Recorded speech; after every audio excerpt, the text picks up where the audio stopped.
Hello दोस्तों, कैसे हैं आप सभी। तो मैं प्रियांशी आज ड्यूको की तरफ से आपके लिए लेकर आई हूँ आपका सेकंड पार्ट, जो मैंने आपको पहले कराए थे एमसीक्यू बेस्ड क्वेश्चन, उसके जस्ट आगे के क्वेश्चन। देखिए, मैंने आपको 5 ऐसे क्वेश्चंस कराए थे जो मोस्ट एक्सपेक्टेड आपके चांसेस हैं आने के।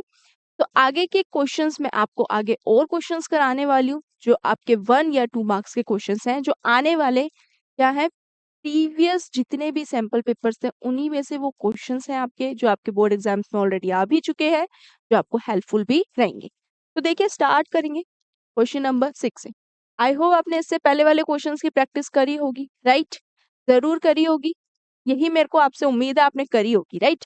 आगे देखते हैं। Consider the following frequency distribution of the height of 60 students of a day, sorry class.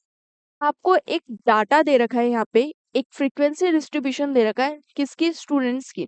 एक इस क्लास में 60 स्टूडेंट्स हैं, एक क्लास में 60 स्टूडेंट्स हैं, उनके हाइट का डाटा आपको यहाँ पे ऑलरेडी गिवन है। The upper limit of the median class in the given data, क्या दे रखा है आपको, अपर लिमिट निकालनी है मीडियन क्लास की। यार फाइंड करनी है, क्वेश्चन में क्या है, अपर लिमिट निकालनी है मीडियन क्लास की। Lower limit upper limit we know that, but हमें जो ऑप्शंस दिए हैं इसमें से एक वैल्यू होगी। अब वो कौन सी वैल्यू होगी हमें नहीं पता ना, हम तो सिर्फ नॉर्मली सॉल्व करेंगे। जब इस टाइप में डाटा आ जाए, क्वेश्चन इस पैटर्न में आता है, तो हमें कैसे करना। देखिए, बहुत सिंपल क्वेश्चन है।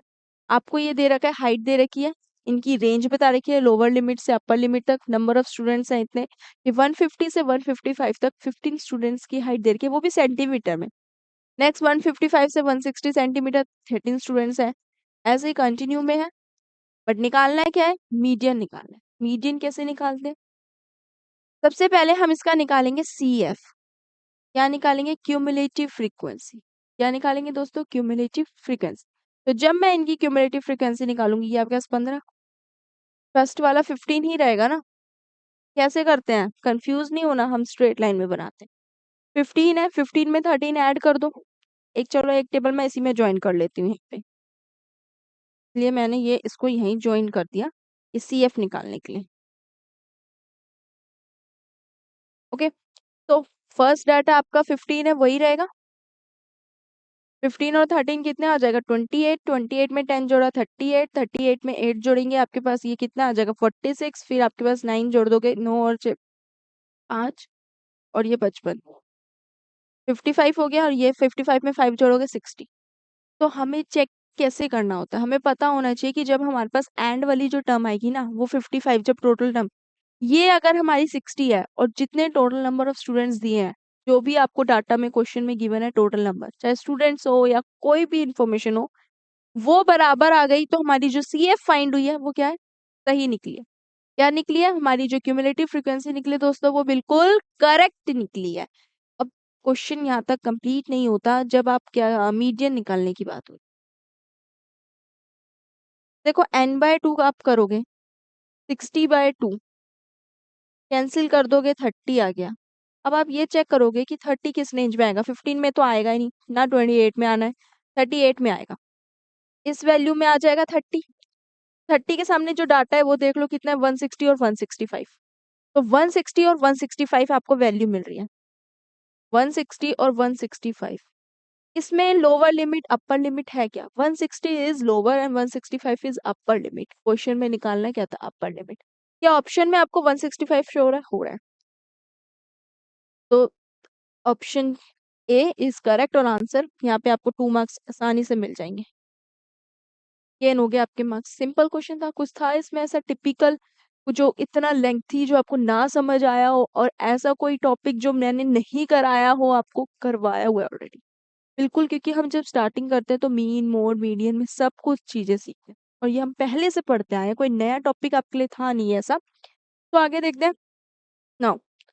अब देखो question number 7। A fraction becomes 4 when 1 is added to both the numerator and denominator and it's becomes 7। क्या बोला गया है, हमने न्यूमरेटर एंड डिनोमिनेटर दो दे रखी हैं वैल्यूज, जो जिनका फ्रैक्शन दे रखा है। उसमें आपको सिंपली से बोला गया है कि अगर वो 4 बनेगा जब आप न्यूमरेटर और डिनोमिनेटर में दोनों में 1 ऐड कर दोगे, तो आपको कितना मिल जाएगा, 4 मिल जाएगा। वहीं पे दूसरी बात बोला गया है कि अगर आप यहाँ पे न्यूमरेटर एंड डिनोमिनेटर दोनों को क्या कर रहे हैं, आपस में सब्ट्रैक्ट कर रहे हैं, क्या कर रहे हो दोस्तों, उन दोनों को आपस में सब्ट्रैक्ट करोगे, न्यूमरेटर में से भी 1 को हटा दोगे और डिनोमिनेटर में से भी 1 को रिमूव कर दोगे, तो आपको वैल्यू मिल जाएगी 7। कितनी मिलेगी? 7। यहाँ पे 7 आ गया, तो 2 इक्वेशन बन जाएगी, वो दोनों इक्वेशन बना लेती हूँ मैं, और आपको फाइंड करनी न्यूमरेटर की वैल्यू। तो सिंपल सी बात है कि न्यूमरेटर में से 1 हटाओगे और फिर वहीं पे डिनोमिनेटर में से भी क्या हटा देना है आपको, प्लस कर दो पहले तो 4 मिलेगा। दूसरी साइड न्यूमरेटर में से 1 हटा दो, डिनोमिनेटर में से 1 हटा दो, कितना मिल जाएगा? 7। इनको सॉल्व कर दोगे कितनी वैल्यू आ जाएगी? n+1 4d+4।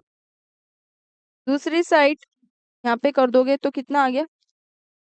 n-1 7d-7। कोई क्रॉस मल्टीप्लाई कर लिया, इधर भी क्रॉस मल्टीप्लाई करा, यहाँ पे भी, दोनों साइड क्या कर दिया मैंने? Cross multiply. क्लियर है? ओके, तो जस्ट नाउ इन दोनों को क्रॉस मल्टीप्लाई, अब इन्हें सॉल्व कर लो। अब क्या कर दोगे? सॉल्व कर लेते हैं। तो सॉल्व करोगे, एक दूसरे को लिख लेते हैं, ये n+1, n+1, दूसरी साइड था d, 4d+4, 4d+4, और यहाँ वैल्यू दे रखी है n-1 7d-7, n-1 7d-7, minus minus का प्लस, प्लस का माइनस, माइनस का प्लस, ये कैंसिल हो गए, यहाँ से d मिल जाएगा, कितनी आ गई? 2 मिल गया, वो भी नेगेटिव का आएगा, प्लस प्लस प्लस हो गया, और कुछ दे रखा था आपको? नहीं, ये माइनस का एक प्लस का हो गया। नेक्स्ट बात करते हैं, अच्छा इसमें से इसको माइनस करोगे ना, तब आपके पास ये आ जाएगा, इसमें से इसको माइनस करना है तो इस वाले इक्वेशन के साइन चेंज कर दो, ऐसे उल्टा कर दो, तो 9-1 ऊपर आएगा, 7d-7 ऊपर आएगा, नीचे आपके पास आ जाएगी n+1, दूसरी साइड आ जाएगा 4d+4। ये चेंज कर दे, माइनस का प्लस, इसको रख दो, माइनस प्लस का minus, minus minus, sign change कर दिए, ये कैंसिल हो गया, माइनस माइनस प्लस, माइनस का 2, 7 में से 4 गया 3d, माइनस माइनस प्लस होते हैं तो कितने आ जाएंगे? 11 नेगेटिव का। यहाँ से d की वैल्यू निकाल लो, कितनी आ जाएगी? -2 = 3d-11, -2 ये माइनस का जरा के +11, ये 3d बन गया, 11 में से 2 को 9 बचे, 3d, तो 9/3 कैंसिल कर दो 3। देखो डिनोमिनेटर 3 आ गया, क्वेश्चन में डिनोमिनेटर की वैल्यू चाहिए नहीं, कौन सी वैल्यू चाहिए? न्यूमरेटर, तो यहाँ पुट कर देते हैं और n की निकाल लेते हैं। क्वेश्चन में न्यूमरेटर पूछा गया है, तो सिंपल सा है, चाहे यहाँ पुट करो चाहे कहीं भी पुट करो। d कितना आ रहा है आपके पास? 3 आ रहा है, d मिल गया आपको 3, तो n-1 = 7d-7, n-1 7, ये 3 -7, 21 - 7, इतना आ जाएगा 14, n-1, n यहाँ पे है +1, n की वैल्यू आ गई 15। क्या ऑप्शन में दे रखा है? 15 है, आपके पास मिल गया ये और option, option D is correct. Option D आपका क्या हो गया दोस्तों? यहाँ पे करेक्ट आंसर फाइंड आउट हो गया। क्लियर है पॉइंट? तो कुछ आपका ऐसा था जो ना समझ आया? नेक्स्ट आगे देखते हैं, क्वेश्चन नंबर 8। अब देखो ये क्वेश्चन आपको दिखाई दे रहा है सर्कल चैप्टर का, कहाँ का दिखाई दे रहा है दोस्तों? सर्कल चैप्टर का। If TP and TQ are two tangents to a circle with center O, so that angle POQ equals to 110 degree, then angle PTQ is equals to, ध्यान से देखिए क्या दे रखा है कि टीपी एंड TQ इंपॉर्टेंट है, ये आप पहले भी कर चुके हैं, ये आपका एनसीईआरटी बेस्ड क्वेश्चन है, ये आपका एनसीईआरटी बेस्ड क्वेश्चन है जो आपके एग्जाम में भी आया हुआ है, मतलब प्रीवियस पेपर्स में। तो टीपी एंड TQ ये दो ऐसे टेंजेंट्स हैं सर्कल के। देखो बनाते हैं, पहले ड्रॉ डायग्राम फिगर बनाते हैं। सर्कल बनाया, अब इसमें बना दो आप टेंजेंट, एक टेंजेंट आपकी ये बनेगी, एक टेंजेंट आपकी ये बनेगी, ठीक है। इसका नाम दे दिया आपने टी, पी और ये क्यू। अब यहाँ देखते हैं TPQ, तो ये P लाइन जा रही है, ये लाइन जा रही है Q सेंटर से, ये O ये सेंटर से ज्वाइंट है, तो इसको मैं ऐसे ड्रॉ अप करूंगी, ये एक एंगल बनेगा यहाँ, ये एक एंगल बनेगा, ये एक एंगल बनेगा, ये एक एंगल बनेगा। ये रफली बनाइए डायग्राम। चार एंगल्स आपके यहाँ ड्रॉप हो गए, दिखाई दे रहे हैं आपको। बोला क्या गया है कि angle P O Q, P आपका जो पी है इसको रफ कर, कंफ्यूज हो जाओगे। पी ओ और क्यू, ये कितना दे रखा है 110 डिग्री। कितना दे रखा है दोस्तों 110 डिग्री। निकालना है क्या है ये वाला एंगल। जब आपको पता है ये एंगल और ये एंगल 90 डिग्री के हैं, स्ट्रेट लाइन पे ड्रॉ हो रहे हैं, तो इन तीनों का सम करके पूरे में से माइनस नहीं कर सकते, कर सकते हैं। 180 में से अगर मैं 110 कैंसिल कर दूं तो मेरे पास कितना डिग्री आएगा 70 डिग्री निकल जाएगा। तो ये आपके पास 70 डिग्री आ गया। यही हमें फाइंड करना था। क्या ऑप्शन में है? Option B is correct answer. क्या हो गया दोस्तों? ऑप्शन बी आपका यहाँ पे करेक्ट आंसर हो। फाइंड आउट हो गया? कोई क्लियर, कोई डाउट इसमें? नो। आगे क्वेश्चन देखते हैं। Now the question number 9, volume of the two spheres are in the ratio। दो वॉल्यूम्स दे रखे हैं स्पेयर्स की। अब sphere surface area and volume chapter का आपका ये क्वेश्चन है। इस क्वेश्चन में क्या करना है, सिंपल सा बहुत इजी सा क्वेश्चन है। देखो, वॉल्यूम ऑफ स्पेयर का जब क्वेश्चन आपके पास आए ना, ऑब्जेक्टिव है, फॉर्मूला लगाने की तो इतनी रिक्वायरमेंट है नहीं, तो डायरेक्ट कर लेते हैं फटाफट से। कितना दे रखा है आपको? एक वॉल्यूम 1, एक वॉल्यूम 2, 64/27।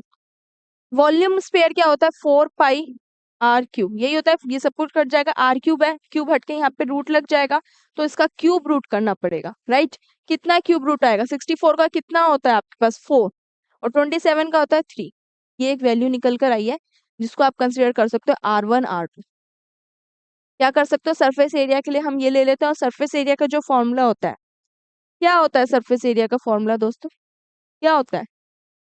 पेयर में देखेंगे तो 2 पाई r स्क्वायर, तो यहाँ पे हम लगा सकते हैं, क्या लग जाएगा आपका R1 R2, आपके पास 4/3 आ रहा है। इनका कर दो स्क्वायर, पूरे का 4/3 का कितना आ जाएगा? 16/9। तो 16:9 इज द आंसर। क्या ऑप्शन में दे रखा है 16 अब ये रहा। Option D is correct. आपका ऑप्शन डी इज करेक्ट, ये आपका आंसर फाइंड आउट हो गया। कोई डाउट इसमें? इजी था। नेक्स्ट आगे देखते हैं। Question number 10। अब क्वेश्चन नंबर 10 में देखो, if card is selected from a deck of 52 card. अगर हम 52 कार्ड्स होते हैं, कार्ड्स ऑफ डेक कितना होता है? 52 कार्ड्स का डेक होता है, राइट। उसमें से अगर मैं एक रैंडमली कोई भी कार्ड सिलेक्ट करती हूँ, क्या कर रही हूँ? रैंडमली एक कार्ड सिलेक्ट करती हूँ। अब जब मैं रैंडमली एक कार्ड कोई भी सिलेक्ट कर रही हूँ, देन द प्रोबेबिलिटी निकालनी है रेड फेस कार्ड की। कितनी होती है? रेड फेस कार्ड की प्रोबेबिलिटी की बात करें, सिंपल से है। आपके पास 52 कार्ड्स का डेक होता है, जिसमें से आपके पास 4 पार्ट्स में होते हैं, रेड के 2 होते हैं, तो मैं सिर्फ रेड के लिए ही बात कर रही हूँ। आपके रेड 2 होंगे, डायमंड का और हार्ट का। ब्लैक आपके स्पेड्स और क्लब के होते हैं। सिर्फ डायमंड और हार्ट की बात करते हैं, फेस कार्ड की बात हो रही है, तो एस एस दोनों में आता है। के बाद डॉट डॉट डॉट डॉट आपके ये 10 तक है। 11 12 एंड 13 पे कितने हो जाएंगे? आपके फेस कार्ड आते हैं, जो आते हैं आपके किंग, क्वीन और जैक। यहाँ पे भी सेम वही है। तो 3 इधर है, 3 इधर है, कितने कार्ड्स हो गए? 6। टोटल कितने होते हैं? 52। तो यहाँ आप कर सकते हैं 6/52 कैंसिल कर दोगे, कितना आ जाएगा? 3 के टेबल में 2 बार में, ये 2 के टेबल में 3 बार में, नीचे 4 2 और ये 6 26। तो 3/26 क्या आ रहा है? 3/26। Option A is correct. Option A is correct. आपका 1 मार्क्स का क्वेश्चन क्लियर। आगे नेक्स्ट देखते हैं। एक और क्वेश्चन आपका, if a tree cast 18 feet shadow. एक ट्री है जिसकी ना शेडो दे रखी है, एक ट्री जो था उसकी 18 फीट की शेडो दे रखी है, और सेम टाइम अब child of height 3 feet cast 2 feet shadow. एक चाइल्ड है, एक बच्चा है जिसकी हाइट दे रखी है 3 फीट, बट उसकी शेडो की हाइट दे रखी है 2 फीट। तो आपको उस ट्री की हाइट निकालनी है एग्जैक्टली। बहुत इजी क्वेश्चन है ये। देखो आपको दे क्या रखा है? आपको दे रखी है एक तो हाइट, नीचे दे रखा है शेडो। ये 1 और ये 2 मान लेते हैं, ये बच्चे के लिए ले लेते हैं, ये सॉरी ये H1। ठीक है, पहले हाइट हमने ट्री की है जो हमें पता ही नहीं है, एज इट इज। बट हमें शेडो की हाइट पता है कितनी आ रही है आपके पास, 18 इक्वल्स टू दूसरे में जब चाइल्ड की बात कर रहे हैं, ये ट्री के लिए है और ये चाइल्ड के लिए। क्लियर है? तो सेकंड अब जब इसमें बात कर रहे हैं तो यहाँ पे जो बच्चे की हाइट है वो आपको दे रखी है 3 और उसके साथ आपको शेडो की दे रखी है 2। यहाँ से ये कैंसिल हो गया 9, ये h इक्वल्स टू 3 इंटू 9 कितनी आ जाएगी आपके पास, 27। तो ट्री की हाइट आ रही है आपके पास 27 feet. Option A is correct. देखो एमसीक्यू बेस्ड क्वेश्चन बहुत इजी है, बस थोड़ा सा आपको ध्यान देना है, प्रैक्टिस पे देना है। सबसे मेन किस पे देना है दोस्तों, प्रैक्टिस पे देना है। प्रैक्टिस प्रैक्टिस प्रैक्टिस, जो मैं स्टार्टिंग से बोलती आई हूँ, जितने भी मैंने आपको लेक्चर दिए सबको। ठीक है, तो मैं अब आपको मिलूंगी नेक्स्ट पार्ट में जब और भी क्वेश्चंस करेंगे, जो मैं आपके लिए और भी ऐसे क्वेश्चंस लेकर आऊंगी जो आपको एग्जाम में हेल्प करें, बहुत ज्यादा हेल्प करें, कि आपको ज्यादा बुक्स ना पढ़नी पड़े या ज्यादा क्वेश्चंस ना फाइंड आउट करने पड़े। इसलिए तो आपको ड्यूका से जुड़े रहना है, हमारे यूट्यूब चैनल से जुड़े रहना है। अगर आपको यहाँ पे भी चीजें समझ नहीं आती हैं या क्वेश्चंस आपको समझ नहीं आते, तो आपको क्या करना है कि हमारी ऐप में जाओ, ऐप लॉगिन करो, ड्यूका के नाम से हमारी ऐप है, तो वहां पे आपको सारे आपके डाउट्स क्लियर होंगे। ओके दोस्तों, तो अब मिलेंगे आपको नेक्स्ट पार्ट में, जब तक के लिए प्रैक्टिस करो। All the best, thank you so much.